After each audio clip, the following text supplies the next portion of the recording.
Ça, c'est des vers de farine, et ils sont connus pour leur capacité à manger presque n'importe quoi. Mais que se passerait-il si on mettait 10 000 vers de farine sur une pastèque entière, et en combien de temps la dévorerait-il complètement pour la réduire en bouillie malgré sa taille gigantesque? Alors, en réalité, j'en sais rien du tout, et c'est pour ça que j'ai acheté 10 000 vers de farine. C'est la chose la plus dégoûtante que j'ai jamais faite, mais ce serait aussi l'une des plus satisfaisantes que je ferai jamais sur cette chaîne. Bon, à ce stade, j'ai les pastèques. Mais ce que j'aimerais, ce serait d'abord mettre ce bout de pain ici pour voir à quelle vitesse tous ces vers de farine vont se jeter dessus. Bon, j'ai mis le morceau de pain à l'intérieur et comme vous pouvez probablement l'imaginer, les vers de farine n'ont pas perdu de temps pour survivre dessus. Et bien sûr, ils ont ensuite commencé à le dévorer. Et si vous regardez bien ici, vous pouvez voir comment ils creusent un énorme trou en plein milieu du pain. S'ils font ça à un tout petit morceau de pain, imaginez ce qu'ils pourront faire à une pastèque entière. Bref, au bout de seulement 4 heures, ce pain était littéralement rongé par les vers de farine et criblé de trous. Mais ce n'est vraiment rien comparé aux autres séquences en accéléré que je vais vous montrer dans la vidéo. Je vous ai prévu plein de trucs pour finalement terminer sur les 1000 vers contre la pastèque.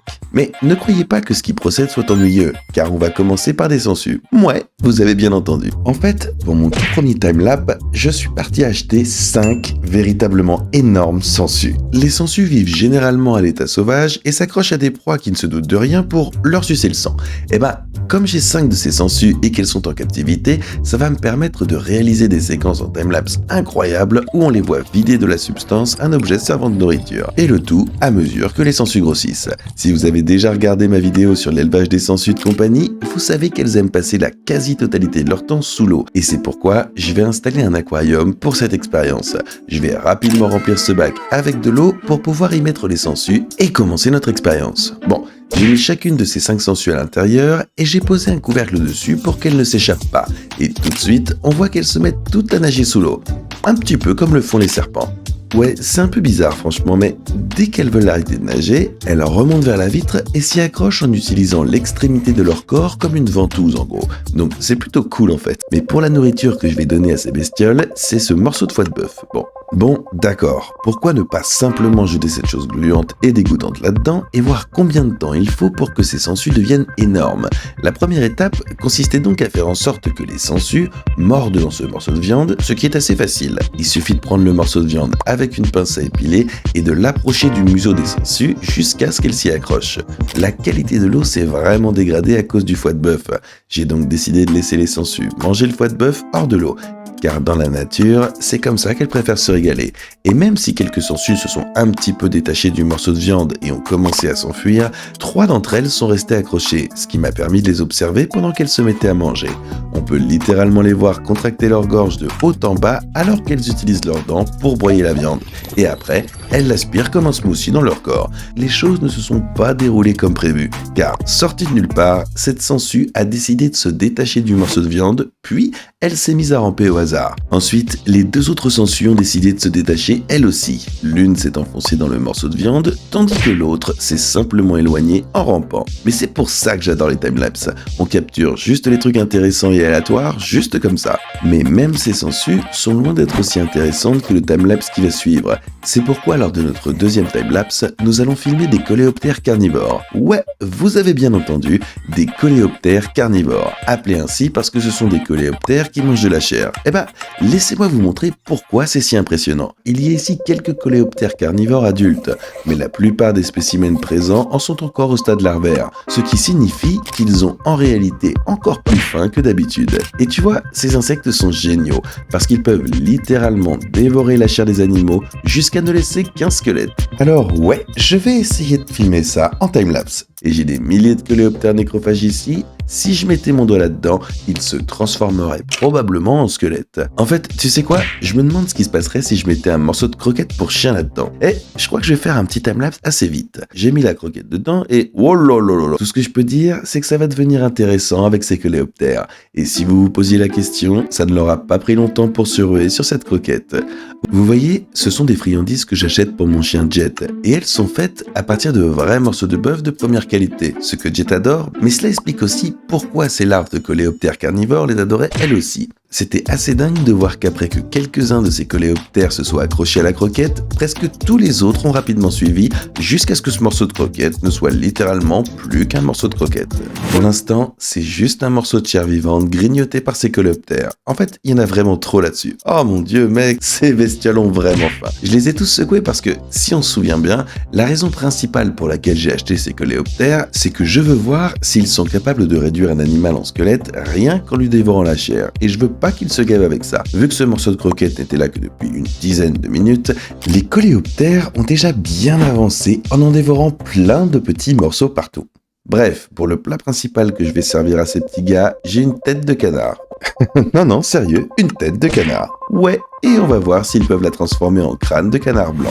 Mais bon, ne vous inquiétez pas les gars, j'ai pas fait ça au canard. Je viens juste de l'acheter à l'animalerie. On dirait que c'est de la nourriture pour chien. Jet, tu peux goûter ça? Tu crois que les coléoptères carnivores, tu crois qu'ils vont aimer ça? Ouais, il en lèche, je crois qu'il aime ça. Comme ça a passé le test gustatif de Jet, je n'ai pas perdu de temps pour mettre ça dans notre aquarium. Voyons voir ce que ces bestioles font. Ça a tout de suite été assez intéressant, car beaucoup des coléoptères, bien sûr, ont été attirés par cette tête de canard dégoûtante, et pratiquement tous ont commencé à se rassembler à la base de la tête. Ces bestioles rongeaient lentement la fourrure de cette tête de canard, et c'était cool parce qu'on pouvait voir progressivement le groupe de coléoptères carnivores remonter le long de la tête, et ils en mangeaient tellement qu'ils ont fini par la faire basculer, parce que les coléoptères avaient complètement envahi la tête et rampaient dedans en dehors par différentes parties comme le trou dans le bec. Et après avoir laissé ça pendant 24 heures, on voit bien à quel point ils ont rongé toute la fourrure et à quel point c'est dégoûtant. Mais le pire, c'est la partie inférieure du crâne qui a été complètement rongée. Ce sont littéralement les os du crâne du canard, et c'est tout simplement répugnant. À ce stade-là, on dirait carrément une espèce de tête de canard zombie. Oh mon dieu, ça sent tellement mauvais, vous avez pas idée. Regarde ça, je suis en fait assez surpris que ça ait pas pris une couleur complètement blanche comme un crâne.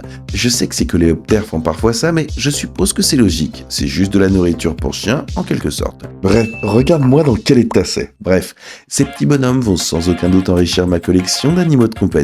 On arrive presque au test final des 10 000 verres de farine contre la pastèque. Mais avant ça, j'ai hâte de vous montrer le timelapse numéro 3 qui montre une créature extraterrestre en train de creuser. Vous savez comment certaines personnes installent leur colonie de fourmis dans des fourmilières en 2D pour les filmer en train de creuser ces tunnels le long de la vitre? Eh ben, cette créature extraterrestre est en fait capable de faire exactement la même chose. Bon, cet animal s'appelle un Vinagarone et c'est le même que celui que j'ai montré il y a quelques vidéos sur ma chaîne. Je les appelle des extraterrestres parce que franchement, regardez-les. Et ils ont ces pinces bizarres à l'avant du corps qui leur permettent en fait de creuser. Et pour celui-ci, comme vous pouvez le voir, j'ai rempli ce sac avec de l'argile. Mais si vous regardez bien, j'ai en fait laissé un espace vide sur le côté de la vitre. Et comme ça, quand je viendrai remplir cet espace de terre, le Vinagarone ne pourra creuser nulle part dans cette terre, sauf dans le trou que j'ai fait dans l'argile juste à côté de la vitre. Je suis machiavélique. Bref, une fois la terre mise en place, j'ai pas perdu de temps pour y mettre le Vinagarone. Tout de suite, cette créature extraterrestre n'était pas vraiment très intéressée par le creusage. Mais tu vois, c'est parce qu'il y a en réalité quelques trucs que je dois mettre en place ici, il a envie de creuser rapidement. J'ai mis ce bol d'eau là-dedans, et puis j'ai commencé à creuser un petit tunnel sous le bol avec mon doigt. Quand le Vinagarone viendra par ici, il trouvera une petite entrée du terrier que j'ai creusé, et quand il sera prêt à creuser, il saura par où commencer. Les amis, j'ai installé ici ma caméra à intervalles réguliers dans une autre pièce pour qu'on puisse observer ce que font ces créatures. Et ouais, pendant les premières heures, comme c'était techniquement encore le jour, on voit qu'il était très actif dans la partie supérieure. Mais dès que la nuit est tombée, ce petit bonhomme est descendu dans la partie creusée et s'est mis à creuser comme une vraie foreuse. Non mais, regardez ça en replay, c'est vraiment énorme. C'est vraiment pas mal en fait. On voit littéralement le tas de terre s'accumuler ici à mesure que le tarentule creuse et expulse toute la terre du tunnel. Je crois que c'est les vidéos les plus nettes de ces créatures en train de creuser. Bon, maintenant que ce petit bonhomme a creusé son tunnel, vous vous demandez sûrement pourquoi ils font ça. En fait, c'est pour chasser. Et voilà, j'ai attrapé un grillon juste là. Mettons-y cette bestiole, et donc, après que j'ai mis le grillon, il s'est mis à se promener dans la partie supérieure. Mais il ne se doutait pas que le scorpion vinaigre se trouvait juste sous ses pattes, attendant dans son terrier qu'une proie s'y aventure. Et peu après, c'est exactement ce que fit le grillon. Il commença à se faufiler par l'ouverture creusée la nuit précédente et s'enfonça suffisamment profondément pour atteindre l'endroit où se trouvait le scorpion vinaigre. Je sais qu'il y avait un sacré brouillard ici quand j'ai amené dans mon coin d'enregistrement, donc c'est un petit peu dur à voir, mais le scorpion vinaigre a commencé à attaquer le grillon et à le chasser hors de son terrier. Le grillon a essayé de s'échapper, mais ça n'a servi à rien, car les pinces du scorpion vinaigre sont tout simplement trop puissantes. Et je sais que vous ne pouvez pas vraiment bien le voir sur cette vidéo, mais je peux vous assurer que le grillon n'est plus parmi nous, pour le dire gentiment. Waouh, c'était trop cool. Mais je vais aller me remettre ce petit bonhomme dans son enclos d'origine que j'avais construit dans la vidéo initiale. Les amis, le moment est enfin venu de réaliser nos derniers timelapses avec les 10 000 verres de farine. Je vais pas perdre de temps et je vais tout de suite commencer à filmer. Mais avant de passer à la pastèque, il y a quelque chose que je voudrais vous montrer qui est vachement plus intéressant. Ce truc-là. Ouais, c'est littéralement un morceau de polystyrène. Et donc du coup maintenant, j'imagine que vous vous demandez... Mais bon sang, Terra Green, pourquoi tu donnes ça à manger aux vers? Eh ben en fait, c'est parce que les vers de farine ont une capacité spéciale complètement dingue. Ils arrivent en fait à digérer le polystyrène. Ouais, c'est sans doute la capacité la plus nulle qui soit, mais je devais absolument filmer un timelapse pour vous montrer ça. Regardez-moi ça. Et aussitôt, ces petits bonhommes ont commencé à grimper partout sur le polystyrène, le recouvrant entièrement. Je sais pas pourquoi les vers de farine sont l'un des seuls animaux capables de manger du polystyrène. Franchement, c'est un peu bizarre. Et le plus fou dans ce timelapse, c'est que si tu regardes juste là, tu peux littéralement voir le moment où le ver de farine a décidé de creuser un énorme trou dans le côté du polystyrène pour pouvoir ramper à l'intérieur et manger davantage. C'est super cool. Bref, après avoir laissé le polystyrène ici toute la nuit, j'ai secoué l'intégralité des vers de farine pour qu'on puisse voir un petit peu leurs dégâts. Et bon sang, regardez ça. D'abord, ce trou par lequel les vers de farine ont percé le côté est dégoûtant et il est encore rempli à ras-bord de vers. Ensuite, toute cette partie du dessus est couverte de traces de morsure, et ce truc est probablement évidé et rempli de verre. Non merci. Et ouais, si tu te poses la question pour les autres morceaux de polystyrène, en gros, exactement la même chose leur est arrivée et ils ont été complètement détruits. On peut dire sans se tromper que ces vers de farine ont faim. Bon, je pense qu'il est temps de sortir la pastèque pour qu'on puisse faire le dernier timelapse. J'ai un couteau ici pour aller la découper et révéler cette belle chair rouge juteuse. C'est exactement ce que j'ai fait et j'ai directement mis la pastèque dans ce bac pour qu'on puisse commencer l'expérience tout de suite. Que va-t-il donc se passer? Vous savez déjà que les vers de farine ont bien sûr commencé à grimper partout sur la pastèque dès le début. Les vers de farine adorent les pastèques parce qu'elles sont bien sûr très sucrées, mais elles sont aussi composées à 92% d'eau. Ce qui signifie que les vers de farine peuvent s'hydrater à fond. Et c'est complètement dingue, parce qu'on voit à quel point cette pastèque est belle et d'un rouge éclatant en ce moment. Eh ben, il a fallu que quelques heures pour que ce rouge vif commence à s'estomper complètement, alors que des milliers de vers de farine ont commencé à grimper partout sur la pastèque en grignotant de tout petits morceaux. Et ouais, et tout ça s'est passé en l'espace de seulement 12 heures. Ouais, je l'ai littéralement laissé toute la nuit. Bon, je viens de vérifier tout ça pour la première fois depuis mon réveil. Et pour commencer, je dois vous dire que ça sent vraiment mauvais. Non mais, oh là là là là, regardez-moi ça. Il y a une dizaine d'heures, c'était d'un rouge vif, et là, c'est complètement en train de pourrir à cause de ce que les vers de farine lui font subir. C'est absolument dégueu. Et en plus, ils font plein de petits trous dedans. Ouf. Bref, j'ai posé l'aquarium par terre pour continuer le reste du timelapse, mais comme vous pouvez le voir sur cette vidéo, alors que je continuais à filmer, les vers de farine ne s'intéressaient plus du tout à la pastèque. En fait, presque aucun d'entre eux n'en mangeait plus. Je veux dire, pour être honnête, ça a l'air assez pourri, donc je suppose que c'est logique qu'ils ne veuillent plus en manger. Mais bon, j'ai décidé d'arrêter le timelapse puisqu'ils n'en mangeaient plus. Et je suis donc revenu 24 heures plus tard pour voir un petit peu à quoi ressemblait notre fameuse pastèque. Mais qu'est-ce que c'est que ça? Ah, c'est vraiment dégueu! Est-ce que c'est de la moisissure qui pousse sur les pastèques? Oh mon dieu! Mais en fait, à ma grande surprise, quand j'ai jeté un œil sur les pastèques, j'ai vu d'énormes trous creusés dans la peau verte. Et cette pastèque-là, par exemple, avait vraiment été très abîmée à cet endroit. Donc ouais, je suppose que les vers de farine mangeaient vraiment la pastèque. Mais je pense que ça ne se voyait pas sur le timelapse parce que ça passait sous la partie visible. Bon sang, c'est vraiment dingue qu'ils aient pu en manger autant. Bref, j'espère que vous avez appris quelque chose de nouveau ou que vous vous êtes bien amusé avec le timelapse que je vous ai montré dans cette vidéo. Et pour ces 10 000 vers de farine, bon bah du coup je vais voir si je peux les donner à une animalerie ou quelque chose comme ça.